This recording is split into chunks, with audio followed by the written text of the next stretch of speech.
میرے بھائیوں اور دوستو، اللہ تعالیٰ نے انسان کو جسم اور روح ان دو چیزوں کے مرکب سے پیدا فرمایا ہے۔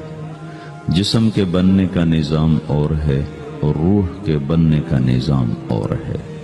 جسم کسی اور جگہ بنتا ہے اور روح کہیں اور سے آتی ہے۔ جسم زمین اور زمین کی غذاؤں کے مختلف مراحل پیش در پیش سے وقد خلقکم اطوارا، وہ مختلف شکلیں بدلتا ایک روپ میں ڈھلتا ہے، اور روح ایک لطیف اللہ کا امر ہے جس کا علم انسان کو نہیں دیا گیا۔ یسألونک عن الروح قل الروح من امر ربی وما اوتیتم من العلم الا قلیلا، کہ روح ایک اللہ کا امر ہے جس کے بارے میں تمہارے پاس کوئی علم نہیں ہے، لہذا اس کی تفصیل تم سمجھ نہیں سکتے ہو۔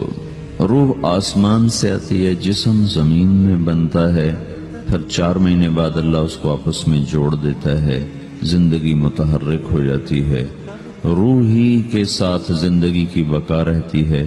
جب اللہ اس سے واپس نکال لیتا ہے تو سارے ٹائٹل ہٹ کر صرف ایک نام سب کو مل جاتا ہے، اور وہ میت کا ہوتا ہے۔ وہ حضرت مولانا ہو، وہ کوئی ڈاکٹر ہو، بادشاہ ہو، صدر وزیر ہو، سارے اعزاز ٹائٹل ہٹا کر اس پر میت کا لفظ مہر لگ جاتی ہے۔ اس میں سے کیا نکلا ہے؟ ہر چیز تو موجود ہے، اب یہ بولتا کیوں نہیں، اٹھتا کیوں نہیں، چلتا کیوں نہیں؟ اس میں سے روح نکل گئی ہے۔ روح ہمارے جسم کی اصل ہے، اسے نکال دو تو جانوروں کو بھی پتا ہے کہ اب یہ بے جان چیز ہے۔ چیونٹیاں، کیڑے مکوڑے بھی اس کو کھانے لگ جائیں گے، جانور بھی کھانے لگ جائیں گے، زمین بھی اس کو گلانے لگ جائے گی، ہوائیں اس کو متغیر کرنے لگیں گی۔ روح انسان کے اندر ایک چلتا ہوا زندگی کا کارواں ہے۔ اسے جب اللہ واپس بلاتا ہے تو اللہ یتوفی الانفس حین موتها والتی لم تمت فی منامها۔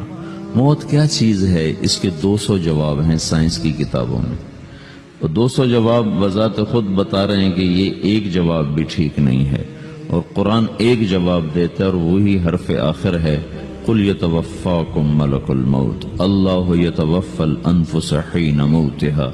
اللہ ہے جو تمہاری روحوں کو موت کے وقت کھینچ لیتا ہے، تمہارے جسم سے نکال لیتا ہے۔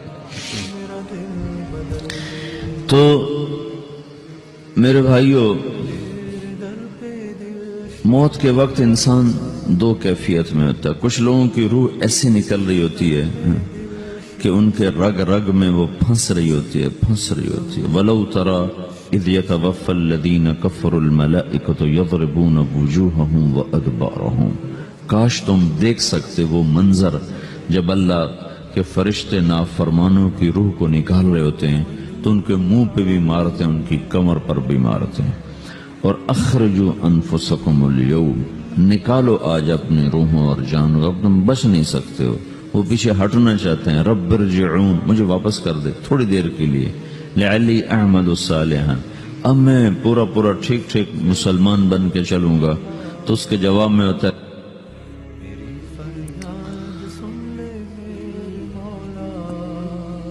اور حدیث پاک میں آتا ہے کہ ملک الموت اترتا ہے، اس کے ساتھ 4 فرشتے ہوتے ہیں۔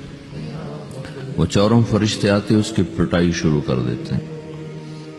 ابھی پرسوں یہ حدیث میں نے پڑھی ابن ماجہ میں کہ ملک الموت کہتا ہے ایتها النفس الخبیثہ کانت فی الجسد الخبیث، اے خبیث روح جو خبیث جسم میں تھی، اخرج، باہر آؤ۔ اب وہ واپس تو ہو نہیں سکتا، اپنے آپ کو روک تو سکتا نہیں، تو وہ حیران، پریشان، خوف زدہ، تو اس کے جواب میں اس کو ملک الموت کہتا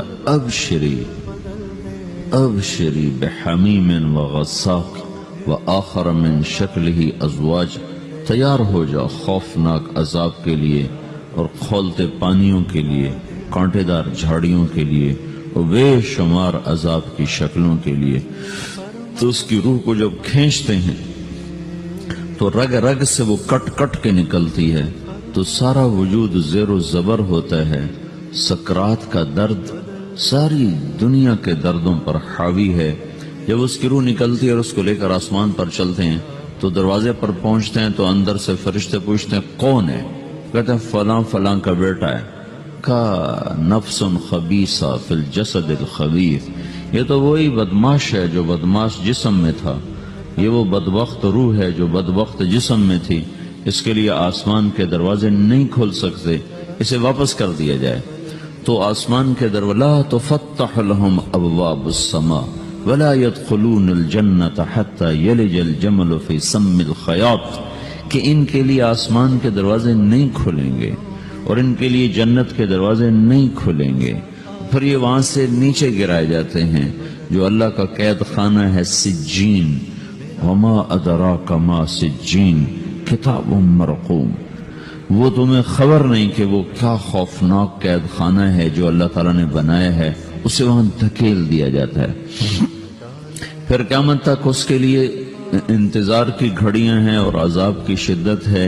اور جب کوئی نیک آدمی اللہ تعالیٰ کے دربار میں جانے کا اس کا وقت آتا ہے تو اللہ تبارک و تعالیٰ فرماتے ہیں ان الذین قالوا ربنا اللہ ثم استقاموا تتنزل علیہم الملائکۃ الا تخافوا ولا تحزنوا وابشروا بالجنة التي كنتم توعدون نحن اولیاؤکم فی الحیاة الدنیا وفی الآخرة ولکم فیہا ما تشتہی انفسکم ولکم فیہا ما تدعون نزل من غفور الرحیم۔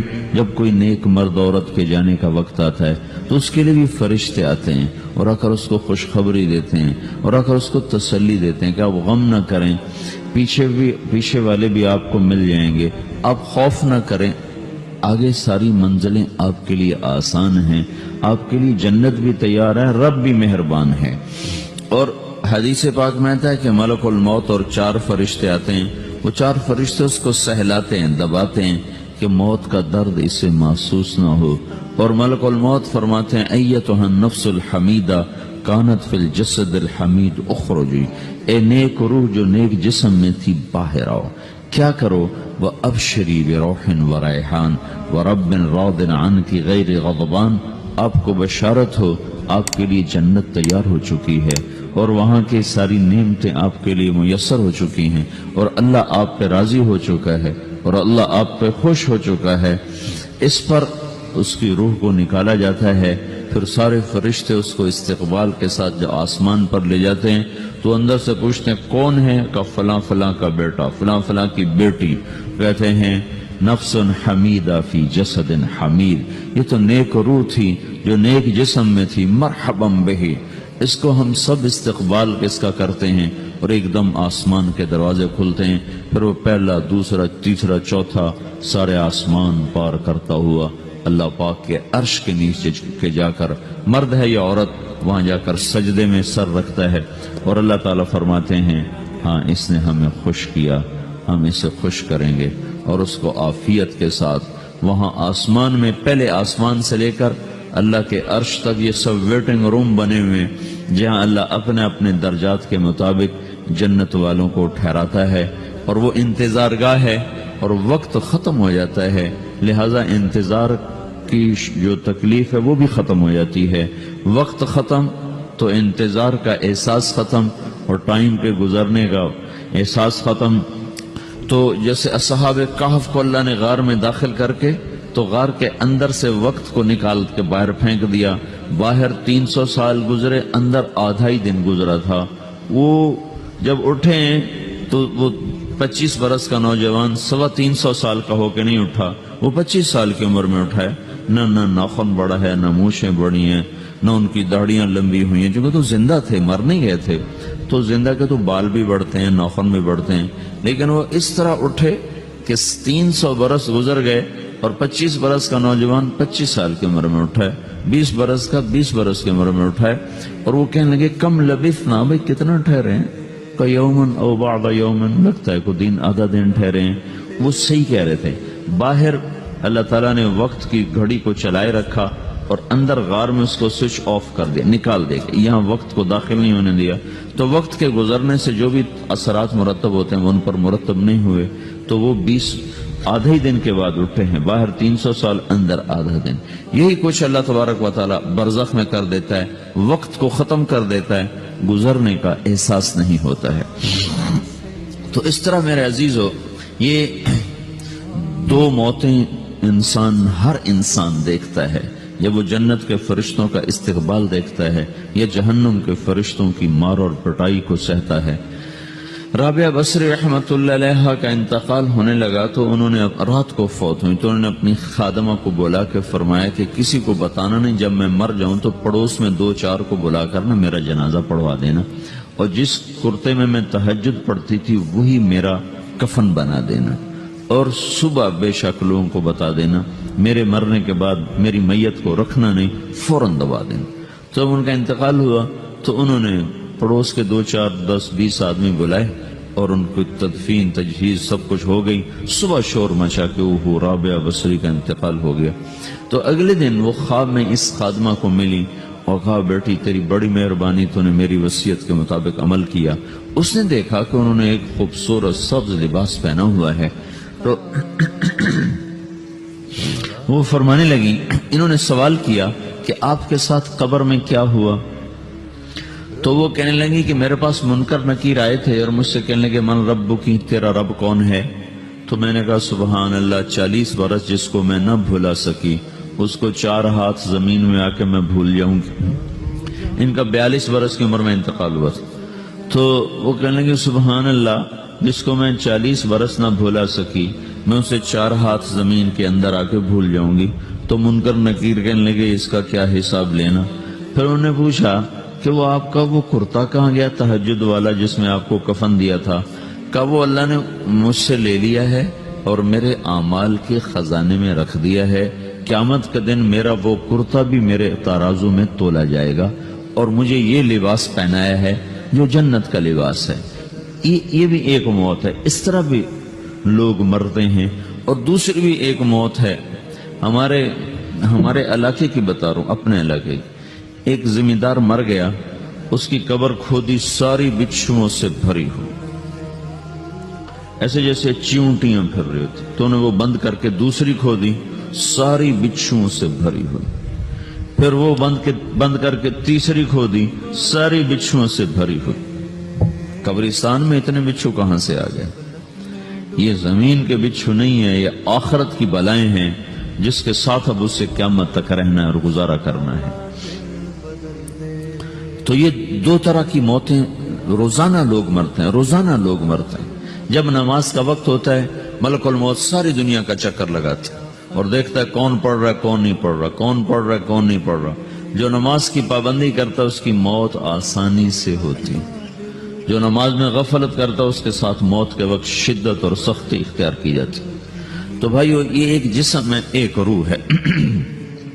روح باقی رہنے والی چیز ہے، جسم مٹ جاتا ہے، پھر اللہ سے قیامت کے دن نیا جسم عطا فرمائے گا، ایک نیا جسم دیا جائے گا. روح وہی ہے جو اللہ کے خزانوں میں جمع ہو جاتی ہے. نافرمان کی سیاہ کالی روح ہوتی ہے، فرما بردار کی روشن چمکدار روح ہوتی ہے. تو اللہ نے کچھ تقاضے جسم کے رکھے ہیں اور کچھ روح کے رکھے ہیں. جسم کے تقاضے پورے نہ کرو تو یہ پریشان ہو جاتا ہے، روح کے تقاضے پورے نہ کرو تو یہ پریشان ہو جاتی ہے. روح کی پریشانی جسم سے زیادہ ہے چونکہ روح کی طاقت جسم سے زیادہ ہے. جسم مٹی سے بنا ہے، اس کی غذا بھی مٹی سے نکلتی ہے. روح آسمان سے ہے، اس کی غذا بھی آسمان سے ہے. روح کا تعلق جب تک اللہ سے نہیں جڑتا اس سے بھوک اور پیاس لگتی رہتی ہے. جسم کو جب تک روٹی اور پانی نہ ملے یہ تڑپتا اور پریشان رہتا ہے. جیسے اللہ تعالیٰ نے ہمارے جسم میں روٹی اور پانی کی طلب کو بے ساختہ رکھ دیا ہے. میں بیان کے دوران بھی پانی پی رہا ہوں، آپ دیکھ رہے ہیں کہ میرا حلق سوکھ جاتا ہے، مجھے طلب محسوس ہوتی ہے پانی. حلق سوکھتا ہے پانی کی طرف بھاگتے ہیں، بھوک لگتی ہم روٹی کی طرف بھاگتے ہیں. یہ ایک ایسا اندر میں آٹومیٹک سسٹم ہے کہ ہم اس کو آف نہیں کر سکتے. یہ سوتے سوتے بھی بھوک کی وجہ سے آنکھ کھل جاتی، سوتے سوتے پیاس کی وجہ سے آنکھ کھل جاتی ہے. یہ ایسا خود اللہ تعالیٰ نے ساختہ نظام بنایا ہے کہ آپ اپنے جسم میں روٹی اور پانی کی طلب کو نہیں نکال سکتے. میرے عزیزو، ٹھیک اسی طرح اللہ نے انسانی روح میں اپنی طلب رکھ دی ہے. اور اپنے رسول کی طلب رکھ دی ہے۔ یہ دو طلب ایسی ہیں کہ یہ آپ کے جسم روح سے نکل نہیں سکتی۔ جیسے بھوکا روٹی نہ کھا لے، پیاسا پانی نہ پی لے، اسے چین نہیں آ سکتا، وہ روح جو اللہ اور اس کے رسول سے نا آشنا ہے، جب تک وہ وہاں تک پہنچ نہیں جاتی اسے چین نہیں آ سکتا، اس کا اندر پریشان رہے گا۔ 1997 میں جب جنید جمشید سے میری پہلی ملاقات ہوئی تو اس نے مجھ سے یہ سوال کیا کہ مولوی صاحب، ایک پاکستانی نوجوان جس گلیمر کو خوابوں میں دیکھتا ہے، وہ گلیمر تو مجھے زندگی میں ویسے ہی حاصل ہے، میرے چاروں طرف زندگی کا رقص ہے، اور میری زندگی کی ہر خواہش، ہر تمنا پوری ہے، اس کے باوجود میرے اندر اندھیرا ہے، میرے اندر خلا ہے، مجھے لگتا ہے میں وہ کشتی ہوں جس کا کوئی ساحل نہیں، جس کی کوئی سمت چاہیے۔ ایک عام لڑکا تو کہتا ہے ہائے کاش یہ ہوتا، اس کو وہ نہیں ہو رہا تو پھر وہ پریشان ہے، ہائے یہ ہوتا، ہائے وہ ہوتا۔ تو میں تو ہائے نہیں کرتا ہوں، میری تو ہر لذت اور خواہش میرے سامنے تشتری میں سجا کے پیش کی جا رہی، میں کیوں ایسا کر رہا ہوں؟ میں ہائے ہائے کیوں کر رہا ہوں؟ میرا اندر ویران کیوں ہے؟ میرے اندر میں خلا کیوں ہے؟ یہ وہی خلا ہے کہ وہ روح کی پیاس کو شراب میں بجھانا چاہتا ہے، وہ روح کی پیاس کو لڑکی میں بجھانا چاہتا ہے، وہ روح کی پیاس کو موسیقی سے بجھانا چاہتا ہے، وہ روح کی پیاس کو دنیا کی رعنائیوں میں 5 سٹار ہوٹلوں سے بجھانا چاہتا ہے۔ روح کیا جانے روٹی کیا ہے، شراب کیا ہے، پانی کیا ہے، عورت کیا ہے، موسیقی کیا ہے، گھنگرو کیا ہے، پائل کیا ہے، چھنکار کیا ہے، روح کو ان چیزوں کی کیا خبر؟ امریکہ میں ہماری ایک جماعت تھی تو 4 لڑکے 2 لڑکیاں، 4 لڑکیاں 2 لڑکے مسلمان ہیں۔ تو ایک لڑکے کا نام رکھا تھا ابراہیم، اور اس کو جب پڑھایا نا کلمہ، انہوں نے کہا ہائے، انہوں نے کہا ہائے، اور دونوں ہاتھ یہاں رکھے سینے پر، دل پر، کہا ہائے۔ تو ہمارے ساتھی ہیں ڈاکٹر اختر، وہ کہنے لگے کیا ہوا کیا ہوا؟ کہنے لگا جب سے ہوش سنبھالا یہ جگہ خالی تھی، یہ تیرے کلمہ پڑھانے پر بھر گئی ہے کہ میری خوشی سے ہائے نکل گئی۔ یہ جگہ خالی رہے گی، یہاں شراب نہیں پہنچ سکتی، یہاں نغمہ اور موسیقی نہیں پہنچ سکتی، یہاں تالے لگے ہوئے ہیں، یہاں تک کوئی آواز نہیں جا سکتی۔ دل کے تاروں پر ایک ہی نغمہ چڑھ سکتا ہے، اور وہ اللہ کی یاد کا ہے، اور اللہ کی محبت کا ہے، اور اللہ کے رسول کی محبت کا ہے۔ باقی کوئی مضراب ایسا نہیں جو ان تاروں کو چھیڑ سکے، باقی کوئی چیز، آواز ایسی نہیں جو دل کی دنیا پر جا کر دستک دے سکے۔ یہاں بند دروازے ہیں، یہاں صرف اللہ پہنچے گا، اللہ کے رسول کا تعلق پہنچے گا، باقی کوئی چیز یہاں نہیں جا سکتی۔